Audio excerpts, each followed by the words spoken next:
Welcome to the Cuse Militia Podcast with those two unapologetically biased, orange-blooded homers, Shawn and Joe.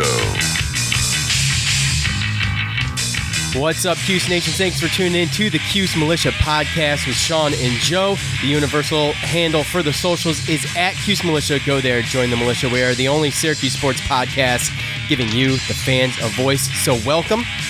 We are a little bit late. We wanted to do a Boeheim's Army wrap for each weekend. Obviously, they only made it through one weekend, but I went on vacation. It was just bad timing. It was poor planning from my wife. I actually left for vacation as soon as Boeheim's Army lost against Brotherly Love, I was out. So yeah. And I brought all my stuff to do an episode, but man, I just didn't have the time. So anyway, We do want to hit up a little bit of that real quick. I did ask you for your feedback on that. So, I mean, it is, y'all took the time to give feedback.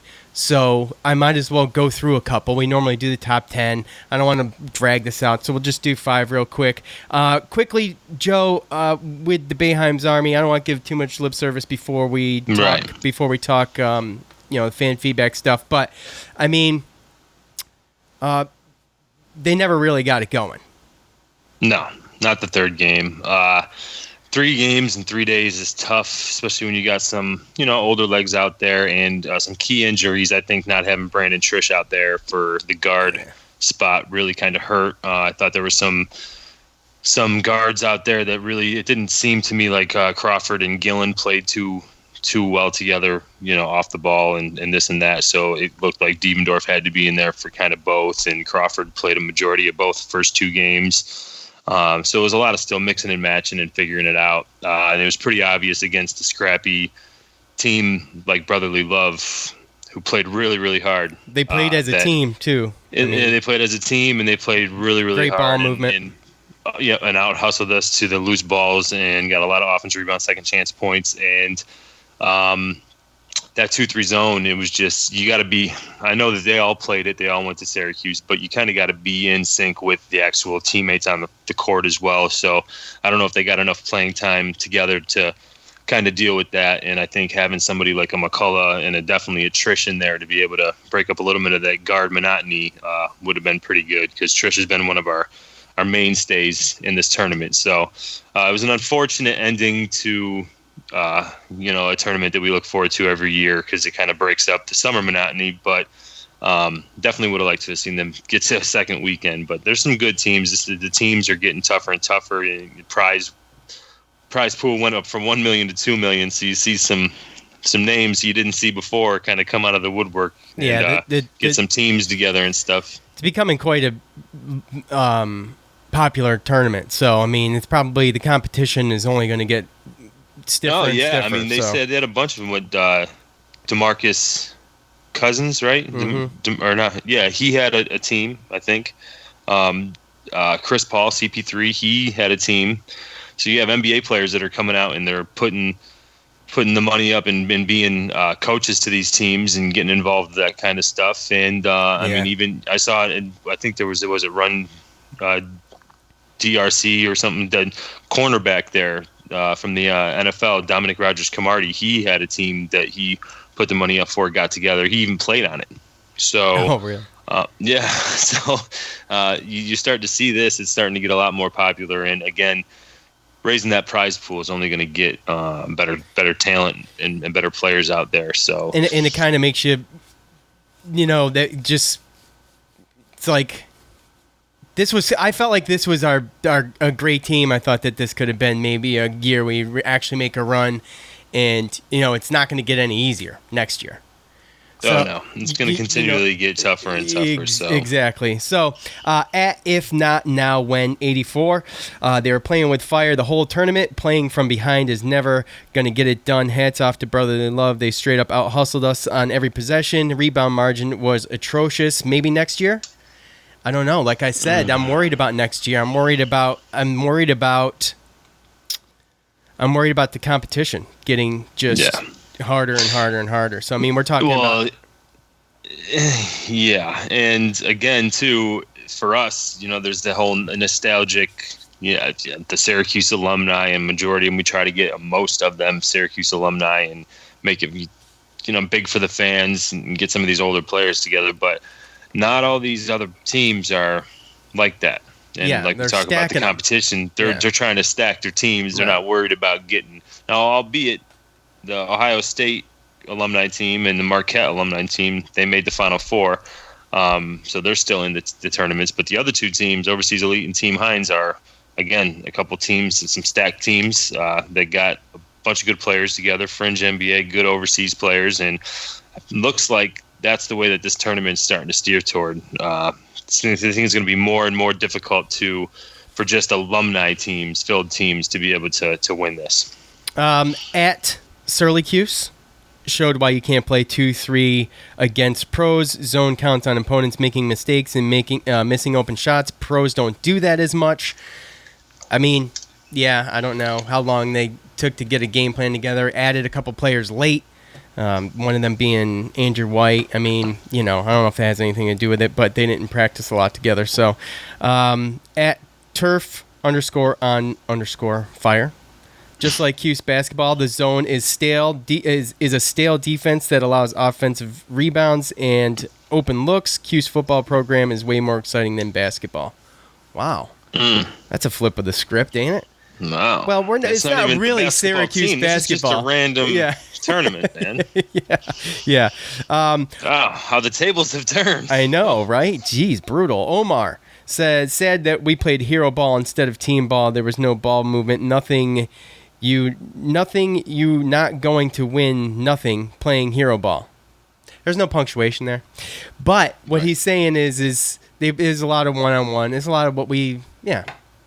Right. Yeah, and again, as much as it was fun to see as on ESPN, you see how filled and it was with the fans, and Boeheim and the team, Syracuse, their actual basketball team was there watching and cheering on and stuff. And again, very nostalgic, and it was fun to have something in the middle of the summer. But I really never got the feeling in any of their games, the first two wins, that they were going to be able to get it together to make a run at this tournament. I mean, I thought they possibly could have won the first three, got out of the first weekend, but then there would have been there would have had to have been a big week of practice and possibly the return of Brandon Trish to be able to move on after that first weekend. I mean, Chris McCullough's still playing over in the Philippines. He just got him. I think he had 35 points and 18 rebounds. Yeah, he would have never showed to make up. it to the championship of the Philippines. So they're still playing. So he would have never been here to begin with. But I just never saw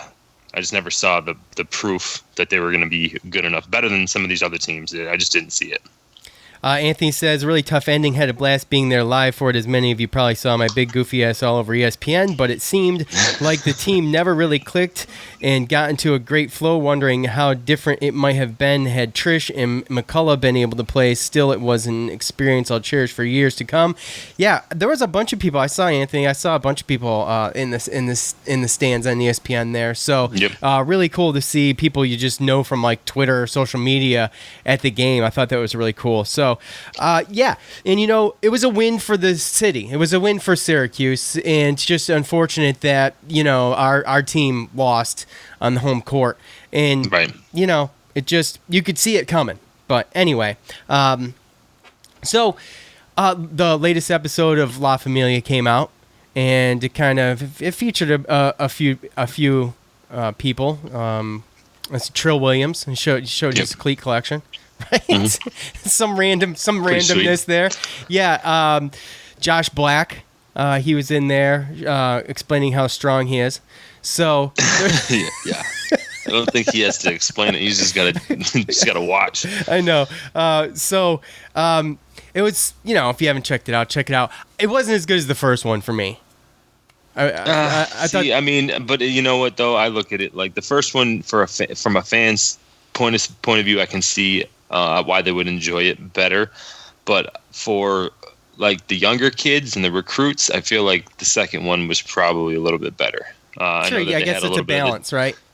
What's that? It's a balance. You got to play to. You have to play to. You got to play to all sides. Right. And again, I mean, we have a situation where I mean, there's people out there that like that stuff when you're an athlete, and people that like fashion, they like to see, they like to have all different types of cleats and gloves and all the flash and all the, the apparel, right, and so people get into that, and players and young players get into that. And also at the end of this, after Josh Black was, I'm sure they had something about him because he's coming in replacing Chris Slayton. So they kind of want to calm the worries of the Syracuse fans and letting them know that there's a big old boy waiting in the wings to replace him. But they had the whole uniform reveal at the end too, which again is, panders to. We lived it already though too. Well, we already lived it exactly, but it does pander to the recruits, and when they put it together in a video like that, then it does, make it look a little bit more. Dino comes in and drops the duffel bag down. Yeah. So they have that, but that was like the first time that it was put together in something like that. Obviously, if you didn't see the YouTube video, so again. Just take the 12 minutes if you haven't. Just go watch them. I mean, they're worth 12, 13. It's still good. It gives you some insight inside the locker room and how some of these guys are, us off of the football field. But again, I thought a lot of this episode was going towards the recruits more than anything. This not a huge deal, but I like these little things that come in to fill gaps in news stories. SU ranked 9th for prolonged success. It's between, basically what they did is they took winning percentages for basketball and football, and I was actually quite shocked that Syracuse was 9th. So they don't take into account championships, quality of opponents, or victory margins, but the basketball success rate was 1,884 to 894, which is a success rate of .678. That's pretty good. And I think that was 7th nationally. And then the football team was 47th nationally with a winning percentage of .568, 719 to 540 in 49 ties. So that was this is all from NCAA.com. They got nothing else to do, I guess. But still pretty cool to see Syracuse up there in the top 10 nationally for all of history. So, well, yeah. Notre Dame took the cake with the number 1 slot. So, yeah. Of course, all of history doesn't really, Yeah, I know. Well, that doesn't really. I mean, it's a fun poll, but it doesn't really tell you what's going on in the current state of. No, well, it doesn't include anything. It doesn't include a lot of things. The championships, quality of opponents. So, for what it's worth.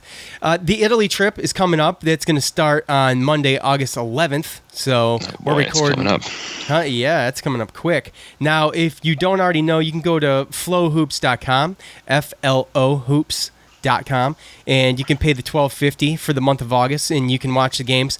Now, the games are at weird times. But it's a streaming thing, so obviously I'm sure you can go back through and watch them. A home team pub in Liverpool will also show all the games. Now, I don't know exactly how they're going to do that because of the times. So they open up against All-Star Versailles, is that it? Okay. That is a 1 p.m. game, so you can see that one. There's Oxygen Bassano, which is the 14th. That's a 1 p.m. game. And then Game 3 is Sienna's Summer Team, which is a 6 a.m. game. So I don't know how they'll work that. But and then the last one is Virtus Roma, which is also a 1 p.m. game. So, I guess you just watch them on replay, on demand, or whatever, right? So. No, I hope so. Yeah, because I don't see me being out of work for any of those, and nope. 6 o'clock is my start time. So, anyway. Right. Yep. Right there with you, bud. Yeah, the coaches poll came out, and I wasn't too shocked, but it was good to see us in there. Clemson at number 1, obviously, but. Syracuse at number 22 is the only other conference member to make the top 25, and I guess you start there, Joe, and that's important especially for football going into these, with the first 3 games, the third one being at Clemson at the Dome. So there's so many polls, man. There's so many polls that it's just. I know. That's a big one. I look at it like whether we start preseason ranked or not. we should, if we win our 2 first games, then we should be ranked going into that Clemson game. So, but these type of coaches, or these type of polls, I actually like a little bit better than some of the other ones, because I respect more of a coach's opinion than that's what I'm saying. I mean, than sometimes the media or sometimes some of these writers and stuff like that. A lot of that stuff, they got a little bit of bias, and not saying coaches can't, but for the most part, coaches, they know a little bit more about what's going on. So I think Dino Babers has got a lot of respect throughout the coaches in the country, and that's the one that I'm kind of going to trust more than them all. So I've been looking at us like we were somewhere between 20 and 25 anyway, but anybody who doesn't have us will be in there with others receiving votes. And as long as we do what we should do the first 2 weeks, then we'll be ranked for Clemson. So yeah. But again, another fun poll to, just look at. And I mean, that's what the offseason is, right? I mean, you just got to, we'd kind of fallen off a lot of these polls. We talked about that maybe an episode or 2 ago. So to see us back on one, it is what it is. But and they don't have the others receiving votes or who's 26th or 27th. It's just the top 25. And if your team's not on there, your name's not on there, then you really don't get that recognition, right? So exactly. Anything that's got us with a number next to it. We had, good for me. Yeah, we had three verbal commits since the last time we were on. But first, this portion of the show is first brought to us by SeatGeek. Let me take a second and tell you about SeatGeek. This is an app, if you don't already know. And what it does, it's going to scan the web for you, and it's going to look for the best deals on tickets to your favorite game, concert, or show. And then it'll rate them on a scale from 0 to 10. It'll let you know if you're getting the best bang for your buck. And not only will it rate them with numbers, but it'll rate them by colors. So, a green dot, that marks a great deal. A yellow dot, that marks a good deal. And a red dot, that's not so good of a deal. Now, if you have to bite on a red dot, I've got something for you. Use promo code ACAA at checkout and get $20 off your first purchase. So you can use that one time. What are you waiting for? That's promo code ACAA at checkout. No matter what kind of deal you're getting, get $20 off at first purchase. SeatGeek, life's an event, and we have the tickets. Also want to tell you about the good folks over at MyBookie. If you don't know what online betting is all about, go ahead and research it and see if it's right for you. But if you already do know what it's about and you want to use it, go to mybookie.ag. It's a new season. Antonio Brown is with my Raiders. Le'Veon Bell is with the Jets. Odell Beckham, he said, see ya, Giants. He's in Cleveland. The only thing that hasn't changed is where I'm putting my money when all these games happen. MyBookie is the place to bet on football every weekend. MyBookie has better bonuses and more prop bets than any other sports book, period, hands down. This year, they're hosting the first online handicapping super contest. Okay, say that 10 times fast. First place is guaranteed to win at least $100,000, and it only costs you $100 to enter. All you got to do is pick 5 NFL games against the spread every week to climb the leaderboard and score your share of the huge cash prize pool. Now, I would only recommend a service that's been good to me.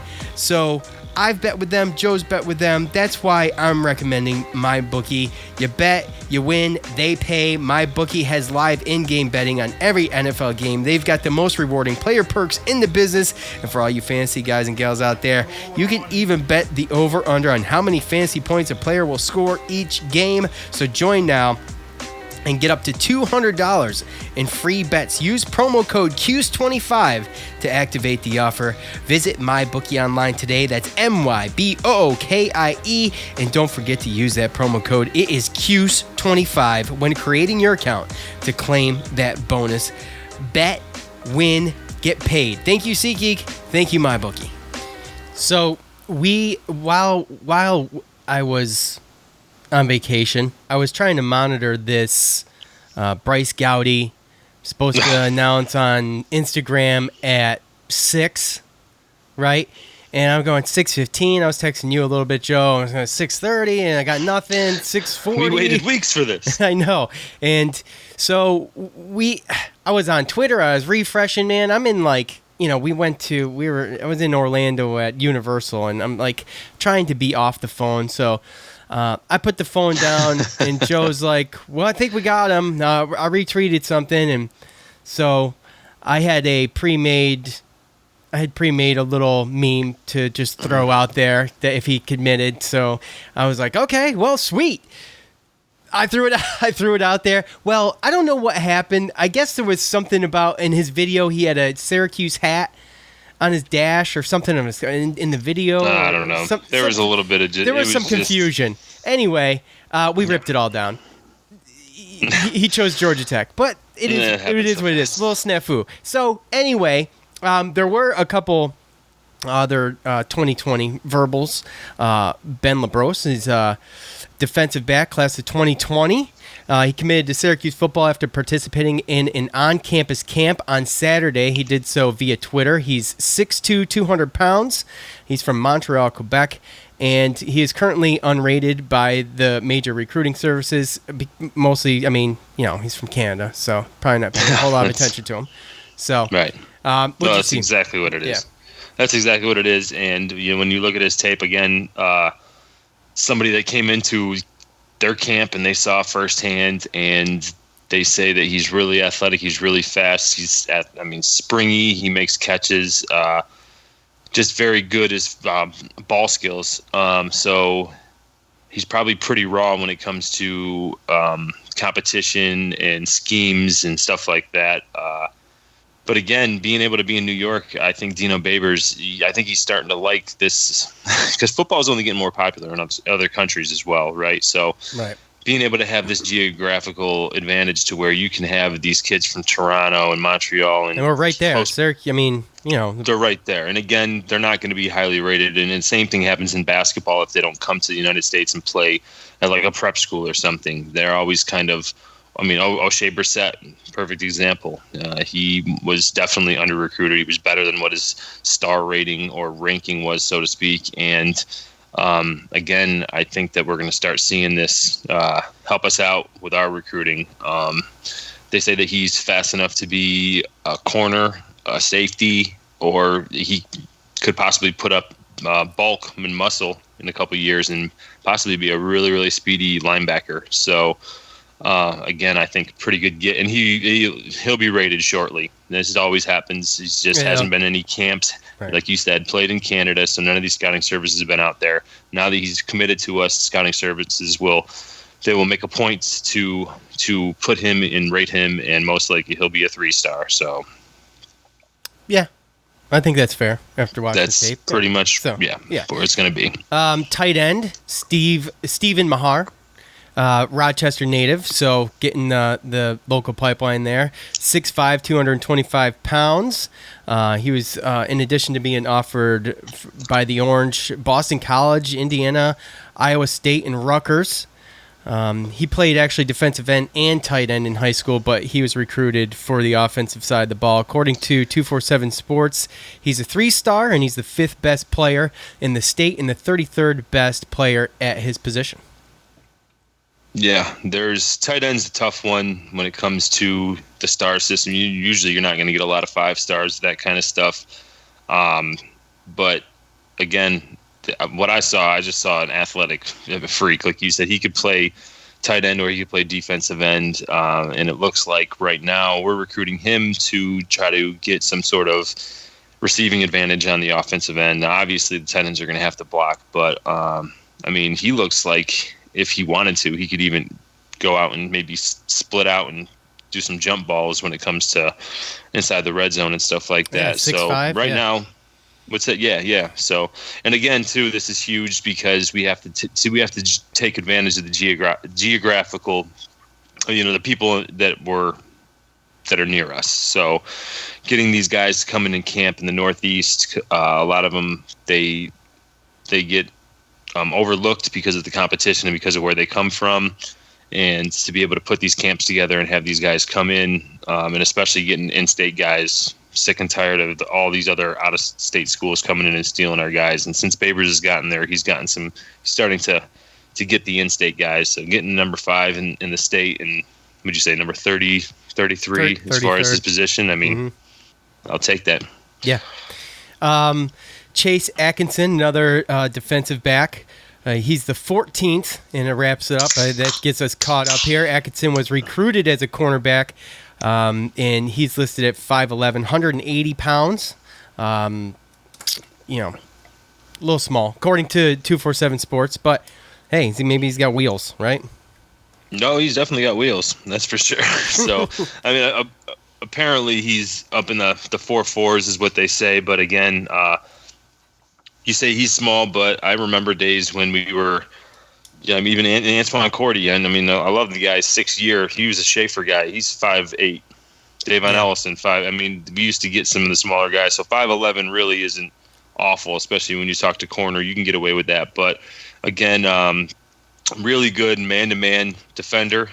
He's got the speed to be able to make up ground, to be able to, make plays on the ball and the receiver. And, again, just one of those guys when you watch his tape, he just seems like he makes plays happen, whether it's the return game or it's just when he's around the ball, somehow something happens and he's got great ball skills. And you start to see these are the type of guys that Schaefer's trying to get at corner, are these guys that they can man up and lock down, maybe some bump coverage, to be able to play these different coverages and not have to rely in zone all the time. But again, it's a guy that I see, and it just fits, seeing some of these defensive backs that we've gotten so far this year.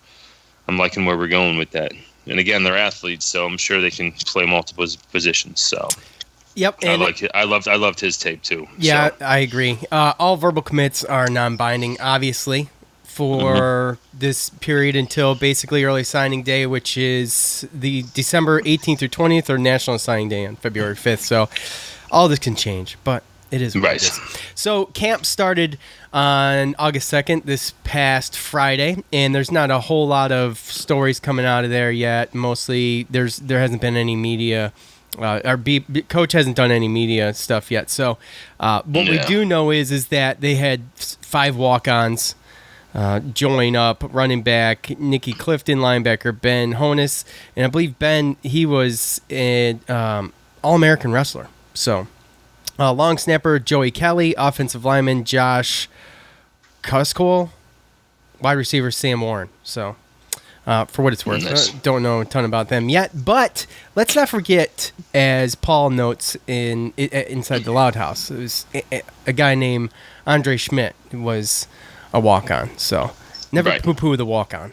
So no, you get preferred walk-ons, and you also have to fill spots in walk-ons just for practice and longevity and being able to put people out there against your first and second string just in case you get some injuries and stuff like that. They're more practice guys, but again, with college, you never know. I mean, Baker Mayfield went and he walked down to Texas Tech, then walked down to Oklahoma, then ended up being the number 1 pick in the draft. So, and he won a Heisman. So walk-ons, as much as it's not a high percentage that it happens, again, you never know. And I mean, having certain guys that have played other sports too could sometimes help. But the one that intrigues me here is the long snapper, because again, it's just one of those things where if you can get some guy in, long snappers are few and far between. They really only got one job.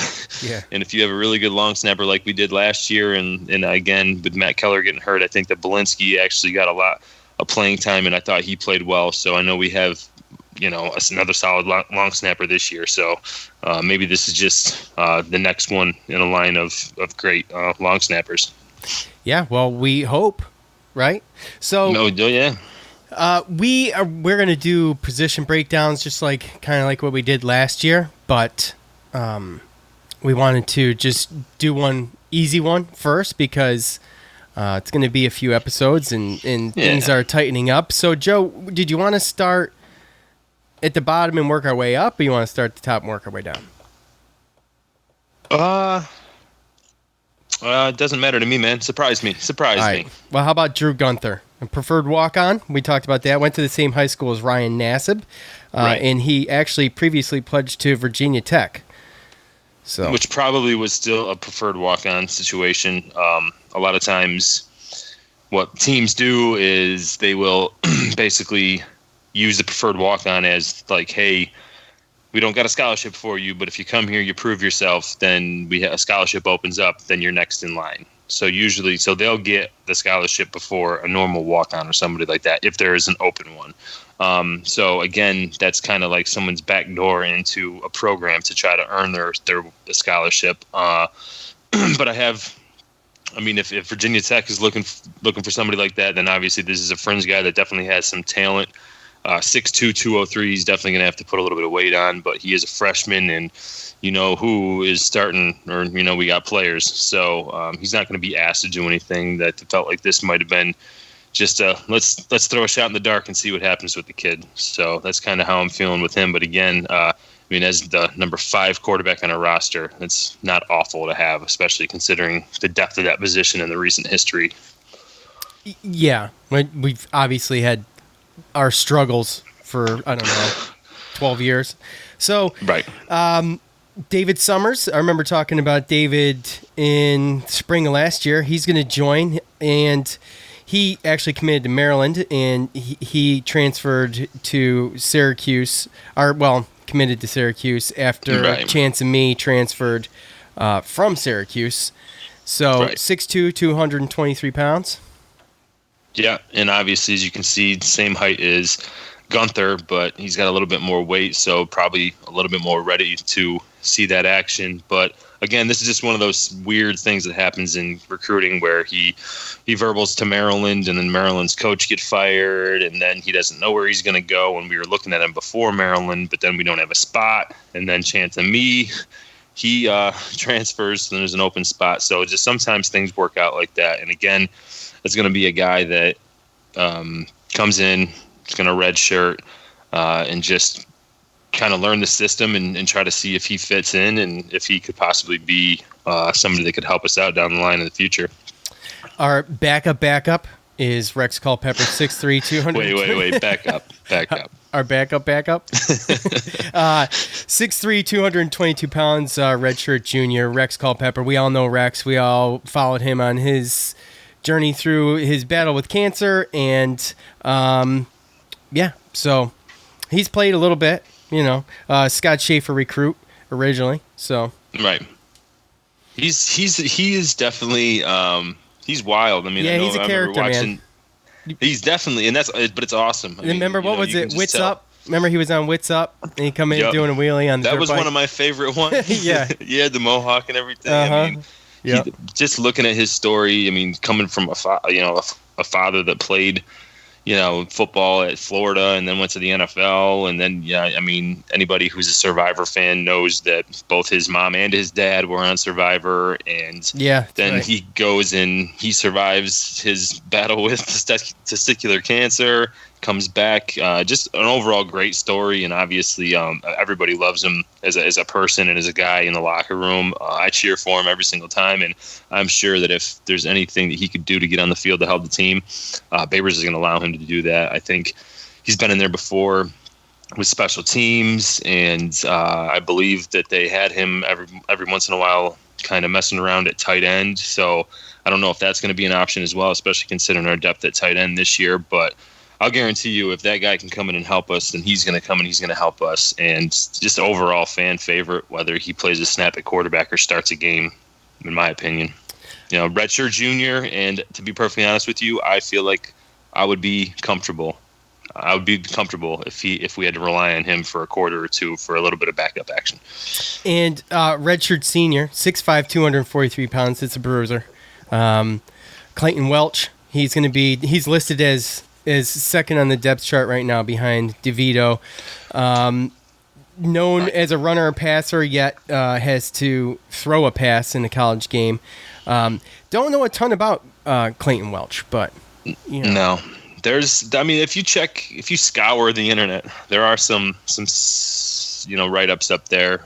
He did go to Butte College, the same college that right now, Lakeem Williams on our team has came from, but also same college that Aaron Rodgers went to before he went to California. So there's a couple articles out there on the interweb that can give you a little bit more insight if you want to read into him, but we haven't really been able to see too much. But I look at 6'5", 243, athletic.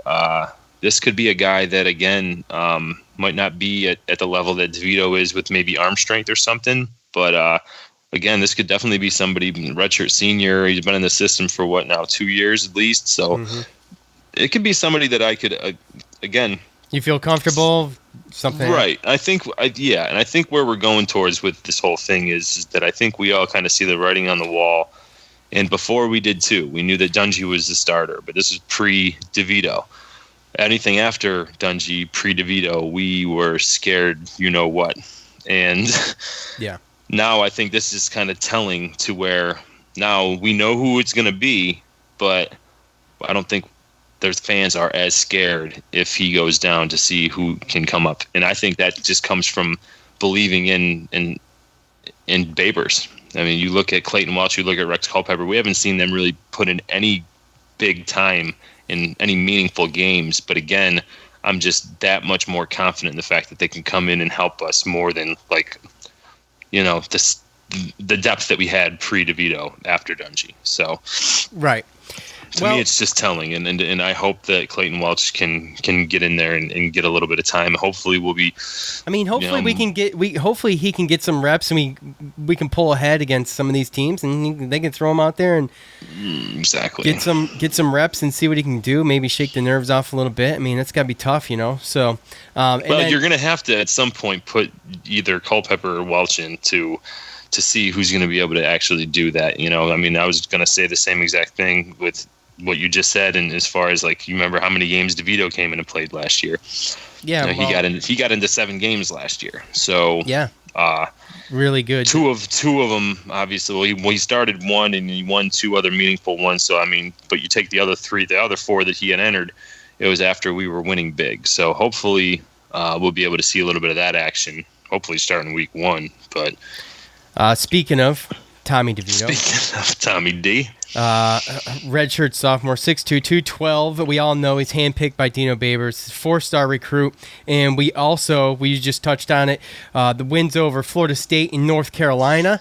This is a much anticipated, probably one of the more exciting aspects of this year's season, to have game plan finally revolve around Tommy DeVito and have him out there with his team, and that he knows it's his team now. There's no question, and just really excited. Everybody's really excited to see what he can do. He gets his toes wet a little bit with Liberty, okay, but even Liberty's not going to be a pushover. But then you got Maryland, and then you got Clemson. I mean, it's going to be. It's going to be a shaky start, man, to the beginning of the season. You're kind of going right into the Yeah. I mean, it's last year's schedule. It would have been in one of those gradually just increasing your way into the pool because it's cold. Yeah. And this time, what's better this year, though? you're pretty much getting thrown in. You're getting thrown right in. Liberty's not a pushover team, I don't believe. I mean, we may go in there and blow them up. They may. Who knows? No, I think they're on their way. They're on their way up, is what I'm saying.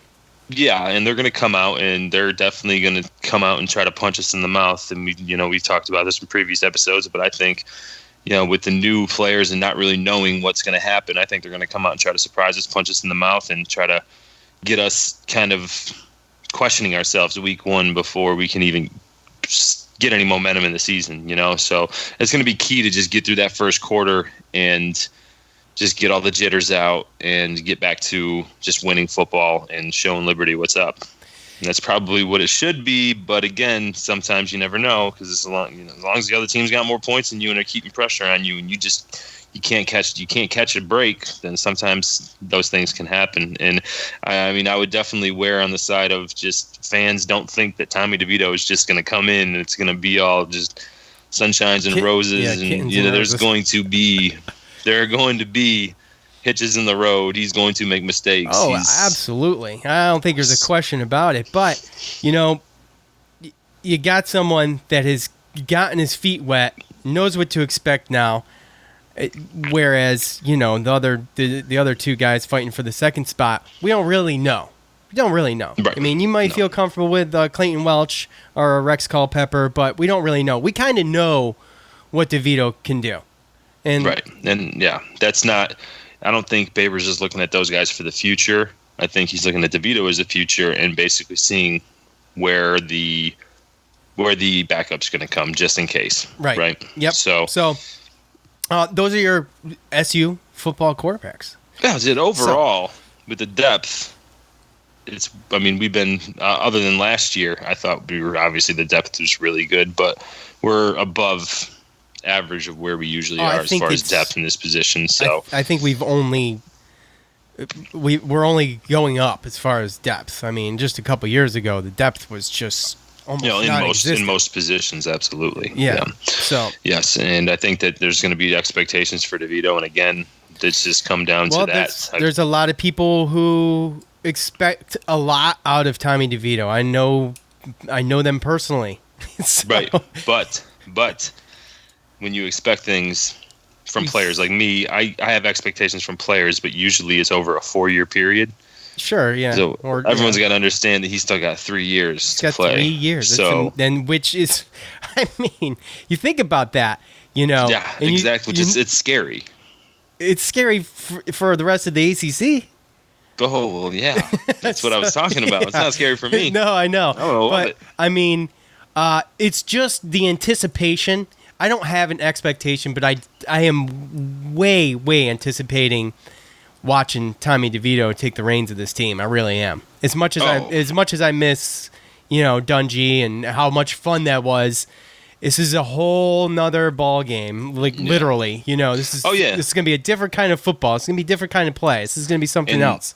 And that's the thing is a lot of times I look way far ahead. Most people are like this season, this, and I sit here and you question that, but I question, yes, I'm anticipating the takeover and what he can do his first year. But then I think about what is this offense going to look like his senior year? Yeah, after 2 more years of full not knowing. The recruiting's only on the rise, and if depending on what his success is like, you've got it's going to only help recruiting, depending, but it's kind of pointing that way. So, and people want to. You need good quarterbacks. Oh yeah, so absolutely. Yeah. we were blessed with Dungy. He was obviously under recruited. We got him, and he obviously overexceeded people's expectations. But now we got a guy that's got expectations. He was a 4-star, and he's taking the reins as a redshirt sophomore. So we've been in a great place for quarterbacks the last couple of years, and again, we just got to keep it going. So yeah, let's cross our fingers on this one. Hope that we can just have solid backups and just get ready to go. Hopefully the offensive line can keep him upright. So yeah, well, that's the big thing. So we've got a few more weeks before we really get into some serious getting ready for the Orange. So we've got 27 days till game 1, bro. Yeah, I know. We'll do the running backs, and we'll do the receivers, tight ends, and I don't know exactly how we're going to format it, but we'll get it done. So expect some episodes coming out soon, and we'll try to get as much of that done as we can, and as long as we can get it done, we'll get it done. But the other thing is the training camp stuff. How many sessions are there, Joe? It's like 16 training camp sessions or something like that. So oh God, I can't remember. There's a number, but anyway, that stuff once that stuff trickles out, we'll sprinkle that stuff in, and we'll get it all done. So that's it. That's all we got. Sorry about the delay. Really, Joe and I were really trying to get that done, and I was really disappointed. And it just wasn't going to happen. So anyway, thank you to all of you. Thank you to SeatGeek and MyBookie. For Joe, I'm Shawn. We're out. Thanks for listening to the Cuse Militia Podcast, the fan's voice with Shawn and Joe.